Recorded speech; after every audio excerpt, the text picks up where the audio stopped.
إن الحمد لله نحمده ونستعينه ونستغفره ونعوذ بالله من شرور أنفسنا ومن سيئات أعمالنا من يهده الله فلا مضل له وما يضلل فلا هادي له وأشهد أن لا إله إلا الله وأشهد أن محمدا عبده ورسوله.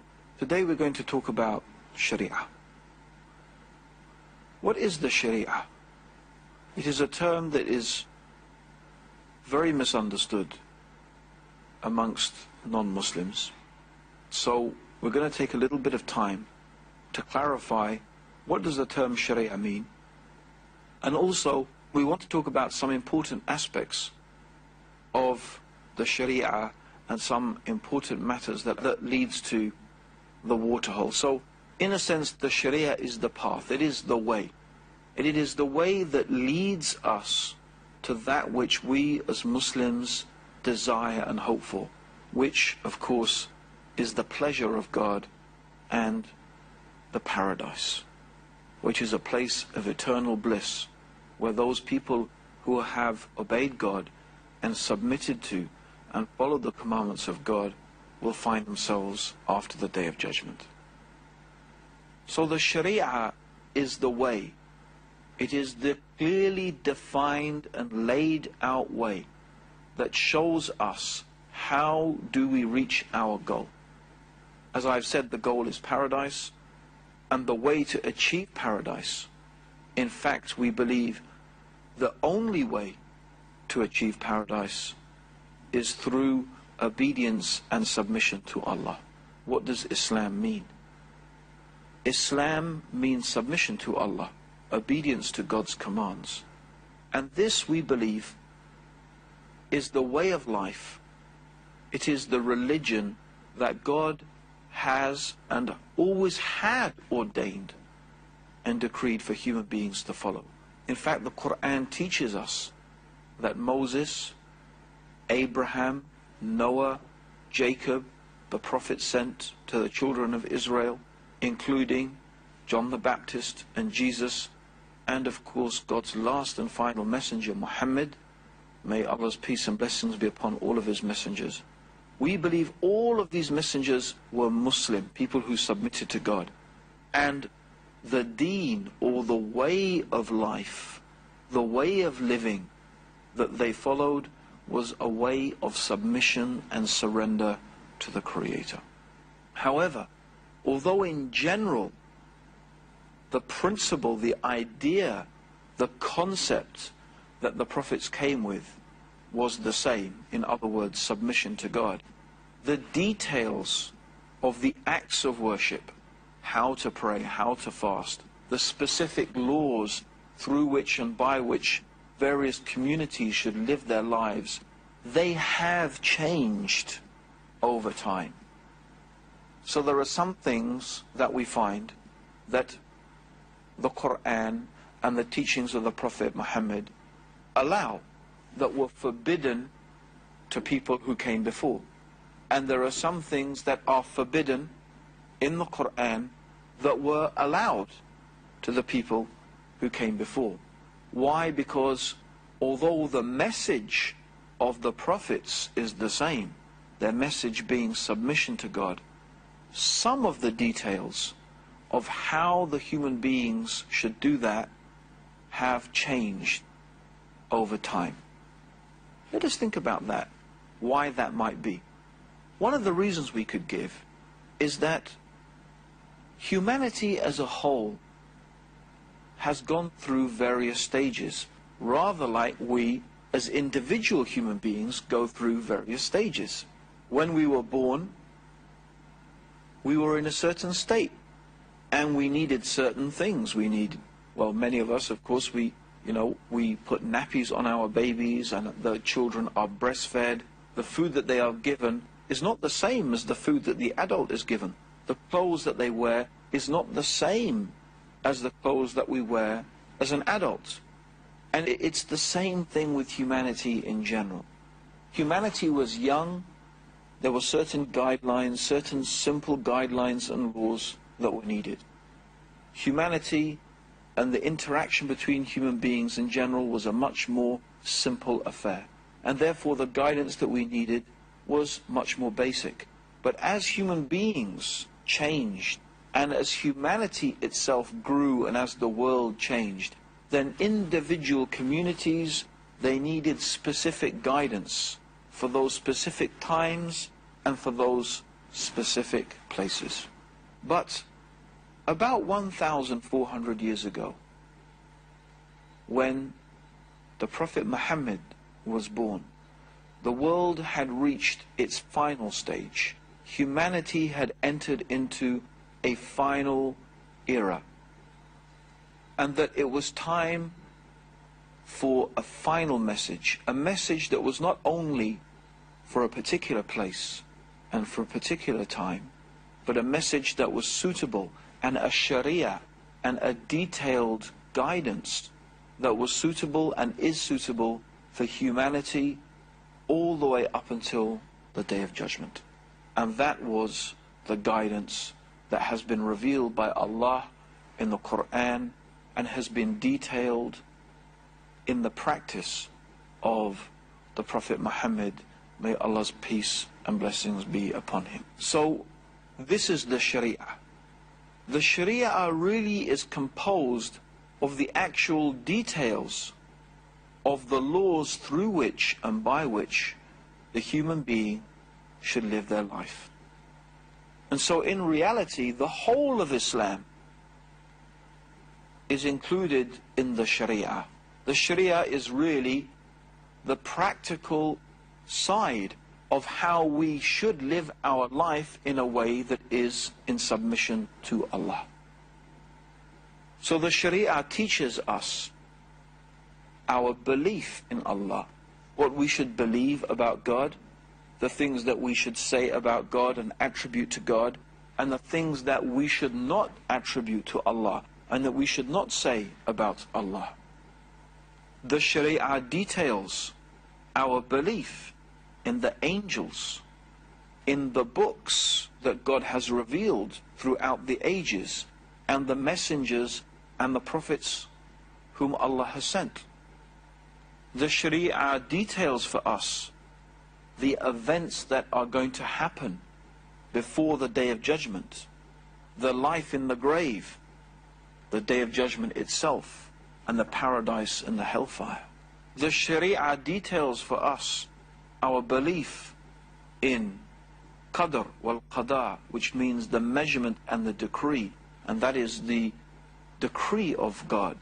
The Sharia details for us the events that are going to happen before the Day of Judgment, the life in the grave, the Day of Judgment itself, and the paradise and the hellfire.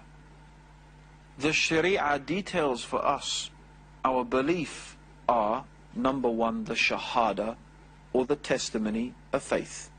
That is to testify and bear witness that Allah alone is worthy of worship, and that Muhammad is the servant and the messenger of Allah. The second is the 5 obligatory ritual prayers that every Muslim has to pray 5 times every day within certain time frames, within a certain time period. So these are the 5 daily prayers. How do we perform those prayers? What are the conditions that make the prayer valid or invalid? Included in that is the preparation for the prayer in terms of ritual cleanliness, the wudu or the ablutions that a Muslim has to make in order to prepare themselves to say that prayer. What are the times? What is the beginning time of the prayer? And what is the end time of the prayer? What movements should we make? What things are we allowed and not allowed to do and say within the prayer itself? All of these things are detailed in the Sharia. And so with the zakat, that is the obligatory amount of money that every Muslim has to give from their excess wealth annually to certain categories of people. So for example, the Sharia details who are those categories of people, who are the ones who are deserving recipients of the zakah, of this charity, from what money or from what wealth should zakat be given, and so on and so forth. All of this is detailed in the Sharia. Also the fasting month of Ramadan, where Muslims abstain from eating and drinking and from intimate relations between the husband and the wife from dawn until sunset. What are the things that break the fast? What are the obligatory aspects of the fast? And so on and so forth. All of these things are detailed in the Sharia. And then of course the Hajj, or the pilgrimage to Mecca, with all its rituals and all its aspects that need to be performed, are again detailed in the Sharia. So these are the famous 5 pillars of Islam. But there are also many other acts of worship that a Muslim performs. For example, supplication or dua, or asking God for things. This has certain manners, certain etiquettes, certain things that are allowed and certain things also that are prohibited. Also sacrifice, the issue of the animals that we are permitted to eat and the animals that we are prohibited to eat. What sort of food is permitted to us and what sort of food is prohibited. And the same with drinks. And also the whole issue of financial transactions. What sort of transactions are allowed and what sort of transactions are prohibited. For example, one of the things that is strongly condemned in the teaching of the Quran and in the Sunnah of the Prophet Muhammad is something called riba, which is often translated as interest. But in fact, riba is more comprehensive merely than what we are used to as the term interest. But this is again a type of transaction, a type of dealings between people that is strictly prohibited in Islam. All of these things are detailed in the Sharia.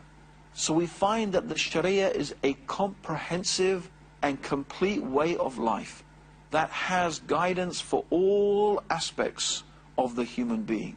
It not only teaches us how we live our life in a way that is pleasing to God in terms of the actual personal and collective acts of worship that we have described, but also matters of interaction between the human being, between the husband and the wife, between the ruler and the ruled, between the teacher and the taught. All of these things are taught to us and detailed to us in the Sharia. And it may come as a surprise to even some Muslims that Islam has an economic system. The Quran and the teachings of the Prophet Muhammad detail a system of economic activity by which and through which we should conduct our economic affairs concerning trade and so on and so forth. The Quran also details laws by which rulers should govern and judges should judge. In fact, it is considered to be an essential aspect of God's unity and divinity. One of the essential aspects of God's oneness is that God is Ash-Shari, which means in reality that Allah, God the Creator, is the law maker. It is the unique and special attribute of God, that God and God alone has the right and the knowledge to determine for human beings what is right and what is wrong, what is good and what is evil, what is lawful and what is unlawful. And if any human being or collection of human beings claims that they have the right or the knowledge to legislate in opposition to what God has legislated, then in fact they have claimed for themselves divinity. They've claimed for themselves to be equal with Allah. And of course, no one, nothing can be equal to Allah. Included in the Sharia, therefore, is a legal system. Laws through which and by which we govern our interpersonal relationships, like marriage and divorce, for example. And another matter that is covered under the Sharia, that is part and parcel of the Islamic way of life, and again it's something that even many Muslims are not familiar with these days, is that Islam also has a political system There is a system of how the Muslims should rule each other and how they should be ruled that is detailed and that is given in the Quran. Is often referred to as the Khalifa system, or the idea or the concept that the Muslims should have, all of the Muslims, the whole Muslim nation should have a single ruler who is implementing and judging people according to the guidance that is contained within the Quran and that was detailed in the practical life example of Prophet Muhammad, may God's peace and blessings be upon him, which we call the Sunnah. And of course Muslims believe that the Sharia is the truly just way of life through which and by which the human beings should conduct their affairs. Because the reality of the human being is that whenever we make laws, whenever we make rulings and make judgments, it's almost inevitable, it is inevitable, that those rulings and those laws and those judgments will be influenced by our own prejudices. For example, if I belong to a particular section of society, a rich section of society, or the merchant class, or the priestly class, or whatever it may be, then inevitably I will make laws and I will make judgments that favor my outlook, that favor my caste, that favor my group, that favor my sect. It's the same even. If the poor people have control, then they will make laws and that they will make rulings that influence and that benefit their situation. This is almost inevitably what happens in human affairs. And so the reality is that our politicians and our judges and our rulers, in many different ways, they need us, they need our support, they need our votes, they need our help, they need our money. But Allah is not in need of anything. Allah doesn't need us to worship Him. Allah doesn't need us to follow His laws. And Allah subhanahu wa ta'ala is concerned, the Creator Allah is concerned only about one thing, and that is our benefit. And therefore, unlike the laws of human beings and unlike the man-made laws that are inevitably influenced by our prejudices, our ignorance, our particular state of scientific knowledge at any given time, the Sharia of Allah is perfect. It is from the perfect wisdom and guidance of the all-knowing Creator of the heavens and the earth, that is not influenced or directed or misdirected by human prejudice and human misunderstanding. So this is why the Sharia, we believe, is ultimately the truly just way of life. It is truly the just system. It is truly the just way through which and by which human beings can conduct their affairs. Because Allah is the best knower of our needs. Allah is the best knower of our requirements. Allah knows us better than we even know ourselves. And therefore there is a great logic in the understanding that we should submit ourselves and we should follow and that we should guide ourselves and rule ourselves according to what Allah the Creator has revealed. And that is why the Quran warns that those people who do not rule by that which God has revealed, it is as if they have disbelieved in God. It's as if they have rejected God, and they have fallen by doing that into a great wrongdoing and a great misguidance. Indeed, one of the things the Quran criticizes the Jews and the Christians for is that they had taken their priests and their rabbis and made them gods besides Allah. When the Prophet Muhammad recited this particular verse of the Quran, there was one of his companions who used to be a Christian, and he said, "O Messenger of God, we didn't used to worship them, we didn't used to worship our priests and rabbis." The Prophet Muhammad said, "But didn't they make lawful for you the things that God made unlawful? And didn't they make unlawful for you the things that God made lawful?" and you accepted that? When the companion heard those words, he said, yes, we used to do that. Then the Prophet Muhammad, may God's peace and blessings be upon him, said, that was your worship of them. In other words, when you made them equals in legislation, when you allowed them to change the laws that Allah had revealed, when you permitted them to allow for you the things that God had forbidden, and forbidden for you the things that God had allowed, when you did that, then you made them, these priests and rabbis, equals with Allah. This, of course, is also a historical and severe warning to the Muslims also, and a reminder that every Muslim is obliged to judge themselves and their families and each other and their own affairs by the guidance and the revelation that is contained in the Quran and the teachings of the Prophet Muhammad. May Allah's peace and blessings be upon him. In fact, Allah warns us, and Allah swears, no, by your Lord, they can have no faith.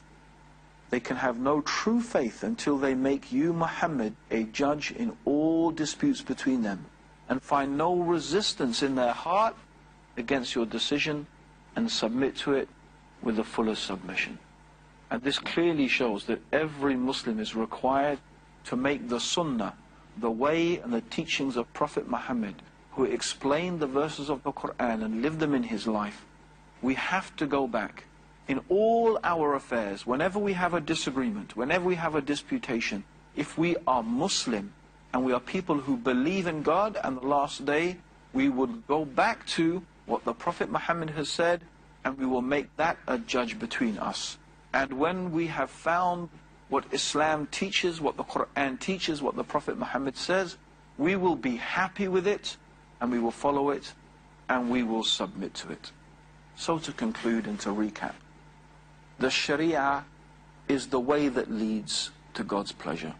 It is through obedience to the commands of Allah, by following the laws, the rules, the guidance that God has given us in the Quran and in the life example of Prophet Muhammad. By following that, that is the means through which and by which we draw closer to Allah.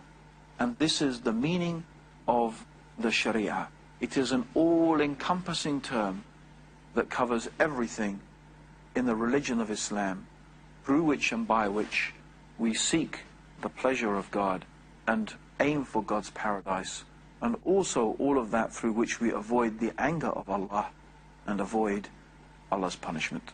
Allahumma salli ala Muhammadin wa ala alihi wa sahbihi wa sallam.